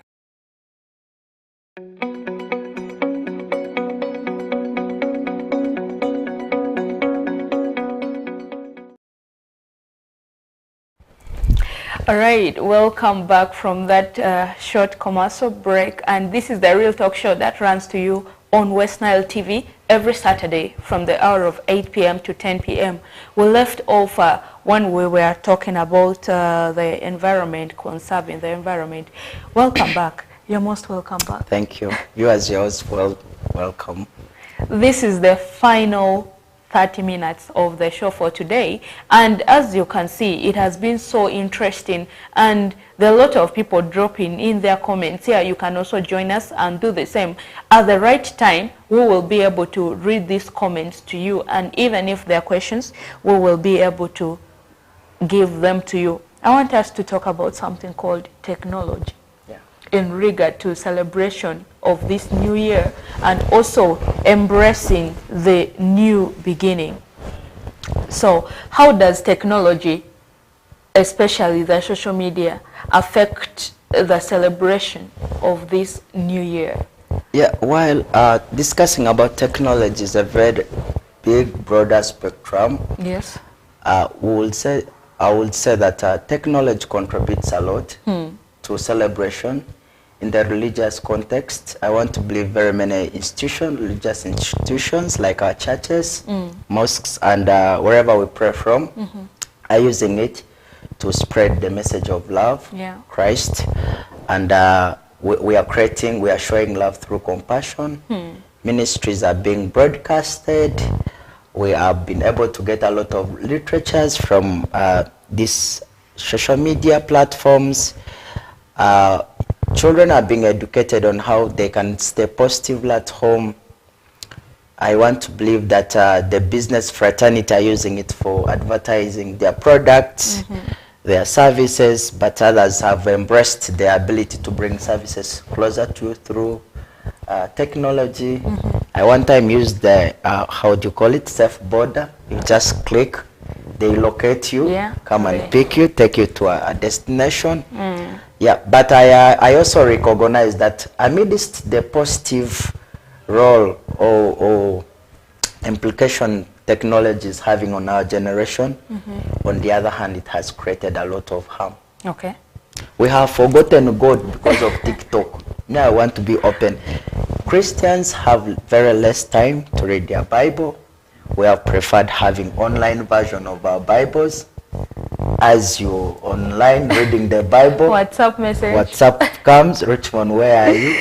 Are you going to have a drink? And you forget the Me, thank God I don't drink alcohol. I don't, and I don't really.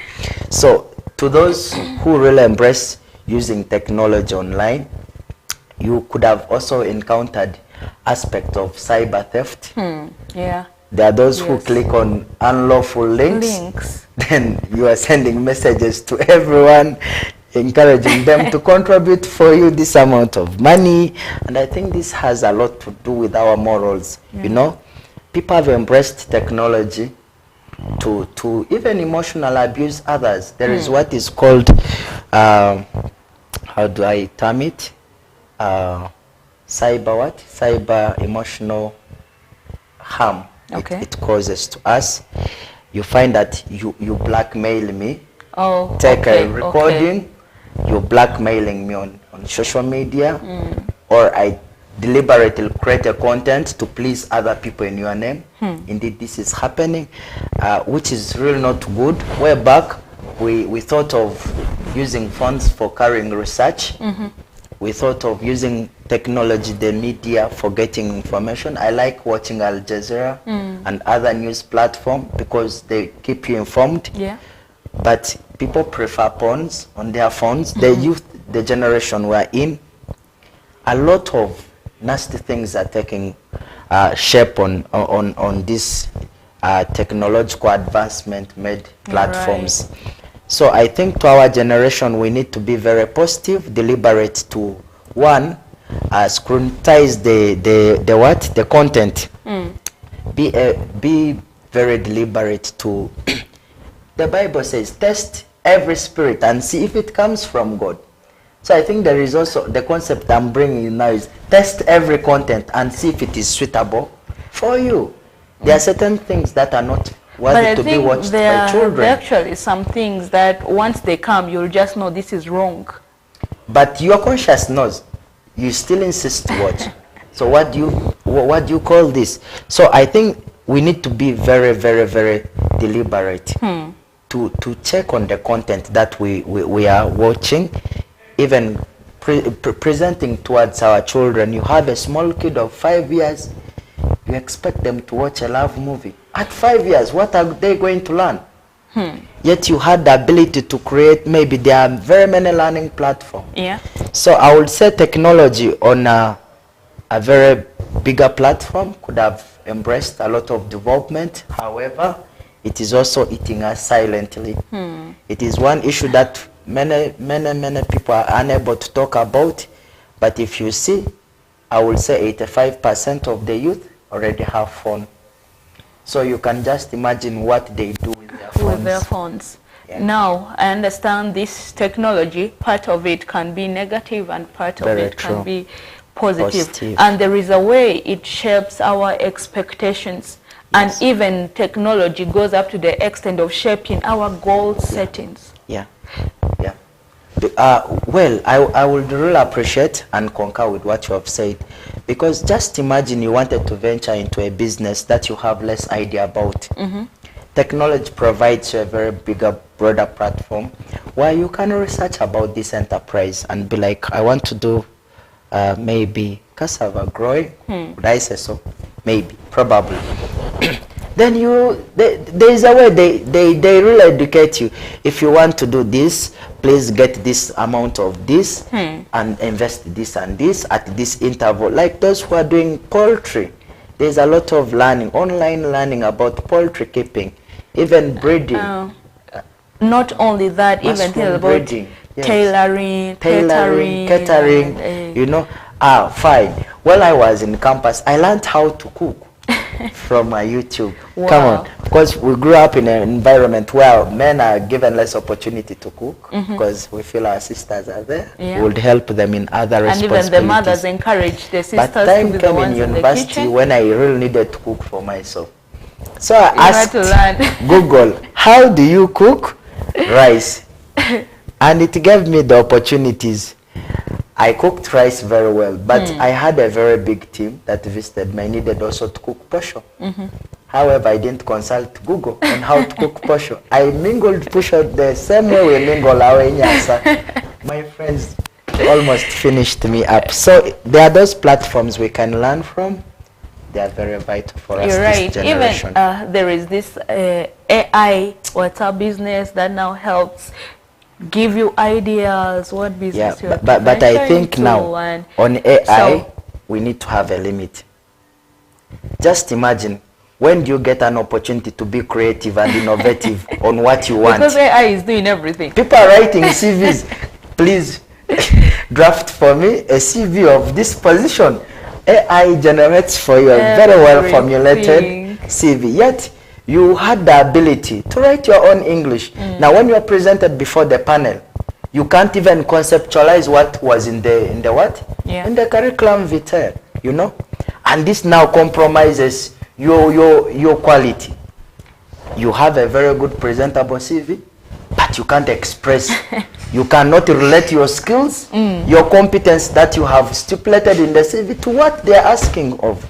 So I think to some extent, viewers, I'm not discouraging AI, but we should also have a limit where we can have a reflection and know when to use it and how best we can use it. Yeah, what we're saying is it is a good idea for you to use AI, but just don't let it kill what you have inside you, because that potential is also needed.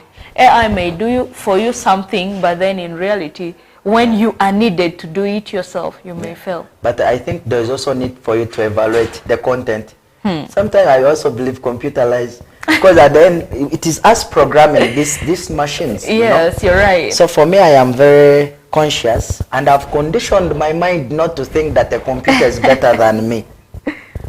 That is my thought. I have conditioned my mind not to think that a computer is better than me.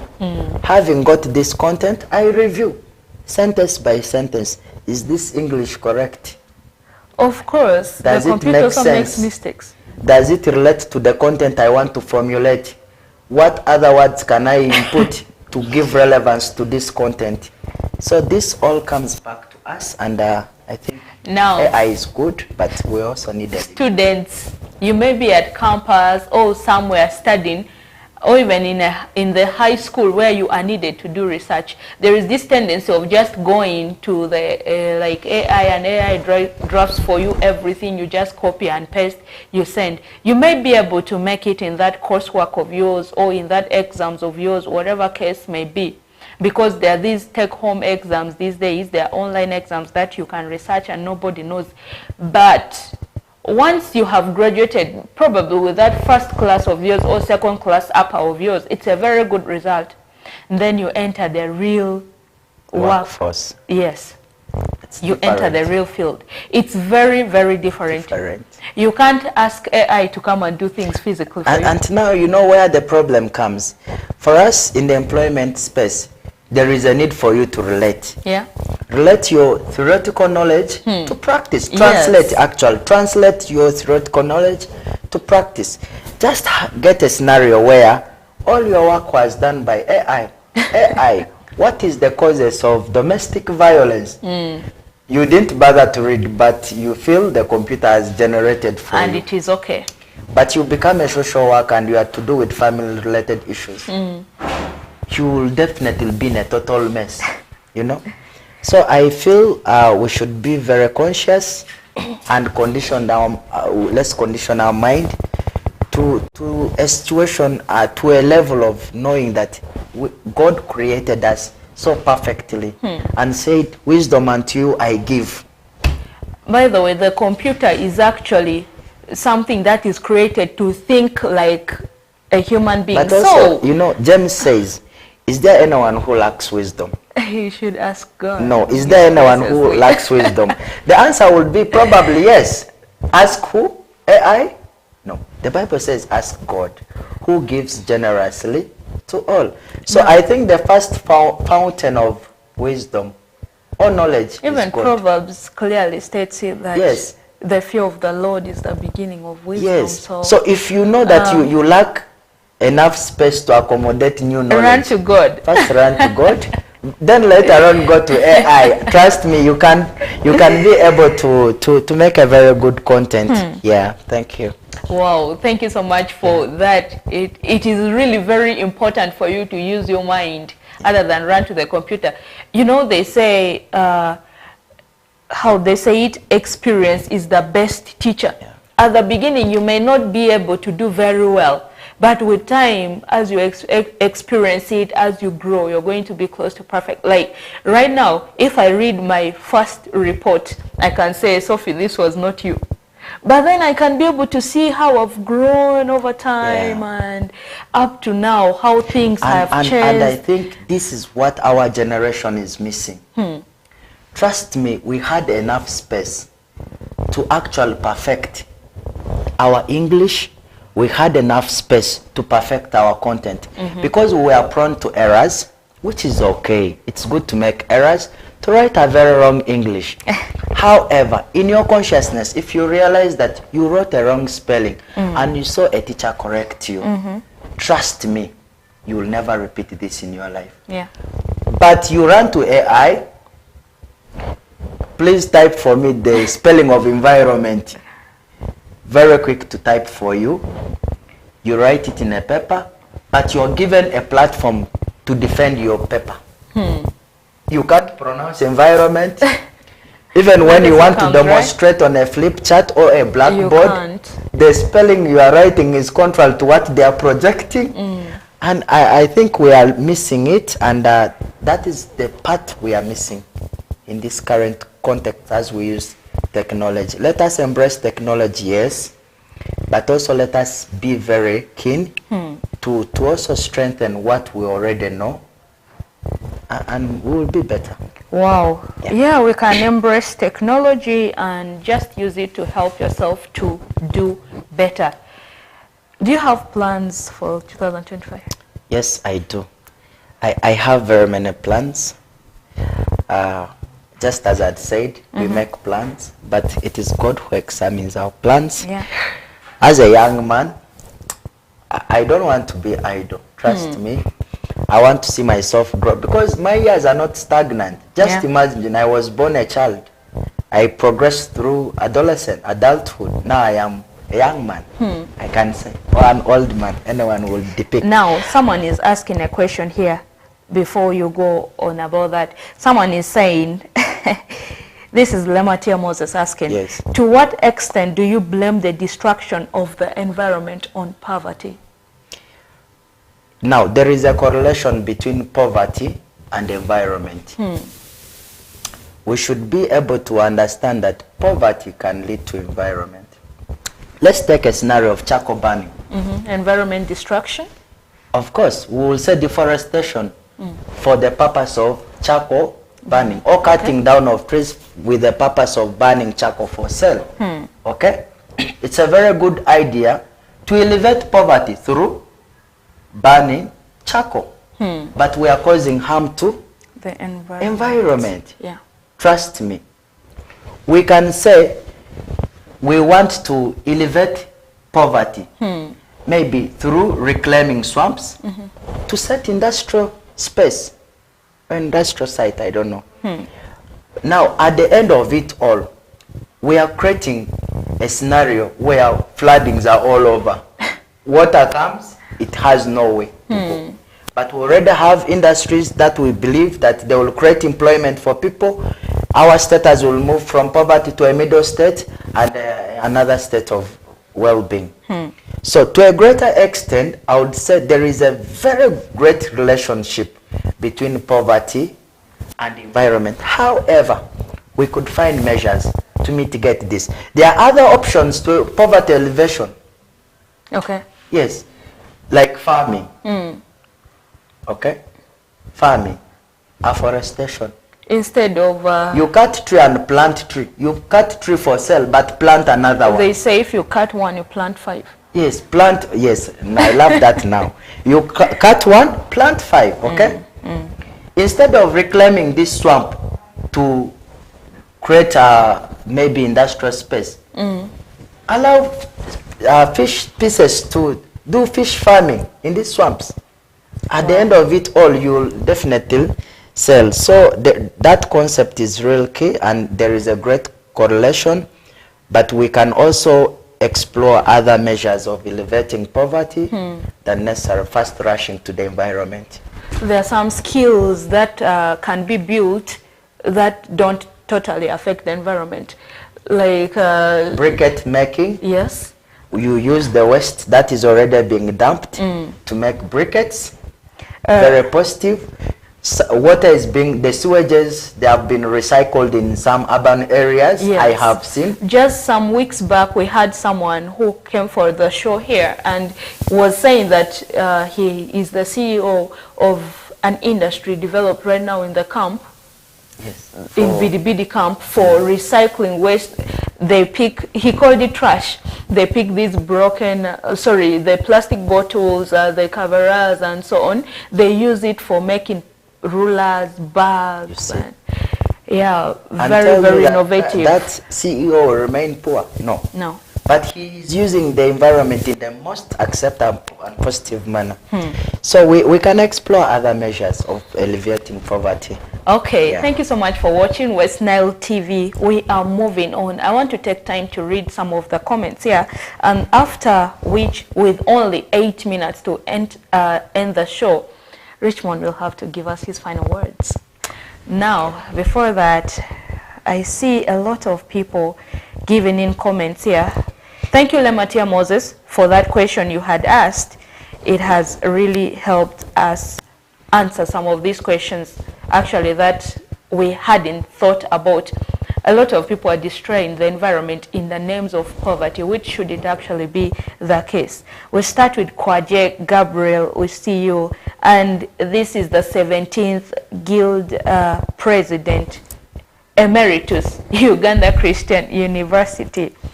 Thank you for embracing the concept of new year and new beginning. And Jackson, we see you over there. Thank you so much for watching West Nile TV.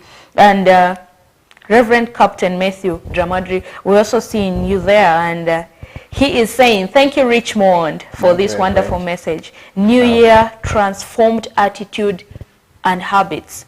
Thank you. And then Charles, we also see you. Charles is saying, how about those who know what they want to do but can't reach it? However much they try, setbacks won't allow them to reach their goals. What will you have to say about that? We'll give you an opportunity to talk about that after I finish this. And Hamazu Kefa is saying, thanks a lot, Richie. So many have given up on themselves and find it very difficult to make peace with their past, and hence have looked down on themselves. Thank you so much, Kefa, for watching West Nile TV, and most importantly, the Real Talk Show. Julius is saying, thanks very much for the kind of personal development. It's so educative. Now, this is Miss Julie Azar of Esther Generation Ministries. She said, that's it. This evening, I decided to appreciate myself. Wow. From appearance to achievement. No one can love you more than yourself. Very true. Self-esteem is true. Knowing yourself beyond what you think. Ignorance of self. Very true. Thank you so much, Miss Julie. Lematia Moses is saying, Richie, thanks for lightening the new year. Blessings. And here Julie comes again with the saying that is the greatest limiting factor to self-esteem and failure. Goffin, we see you. Thank you so much for watching West Nile TV. Kumakech, we see you. Emmy, we see you here, and you're saying thanks for organizing the talk. Beatrice, we also see you. Thank you so much for watching West Nile TV. And I have a lot, including Mundua Godfrey, Adiru, and Joseph. We have someone called Harriet we have Winifred, and Badriko Bernard. Thanks so much, Richie. Thank you. Thank you so much for coming to the show. Thank you. Now, let's talk about this person who was asking about, let me just hear there. Who really want to achieve. Yes. But because of obstacles, they are unable to reach their goals. Yes. Now, obstacles and setbacks, I would say, are inevitable or unavoidable in everyone's life journey. Okay. Yeah. And as you project, as you plan, have room to accommodate obstacles. There are risks, that for unforeseen risks that come and hinder our success. We always say challenges are part of growth. Yeah. Now, you realize that what has interested me in this comment is that this person already has a passion to be somewhere. You see. Now, if continuously this passion is pursued amidst confidence and believes in himself, that's why we said reflect. And here he says, however much they try, they are unable. I think we will also need a very separate session with him, because a lot needs to be understood. Why? What has he tried? Okay. What strategies has he employed, you get, to reach there? And what does he need to improve on, you know? When we're able to analyze this and understand the exact issue, then we can be able to find a solution to the problem. Okay. But to me, I would say, let him keep pursuing. Reprioritize what failed for 2025. Wow. Yeah. All right, with that, let's have your final words. Yeah, thank you, viewers. I want to say thanks to God for this opportunity. It's amazing to be before everyone to give this information, but I also want to thank the management of West Nile Television for giving me the opportunity. Thank you. To have an elaboration on the concept of a new year, a new beginning. I want to extend regards to my family, my wife, my mother, my friends, and every viewer who's watching us. Keep tuned, but let's enter 2025 with a clear ambition, clear positive attitude, with an ability to rethink, create space for new learning, be willing to deliberately pursue your goals, have a debt repayment plans for those of you who are crossing 2025 with debts. Prioritize your debts because they are part of your expenses. Always revisit your plans and make sure that your plans align to your vision. Wow. Thank you. Wow.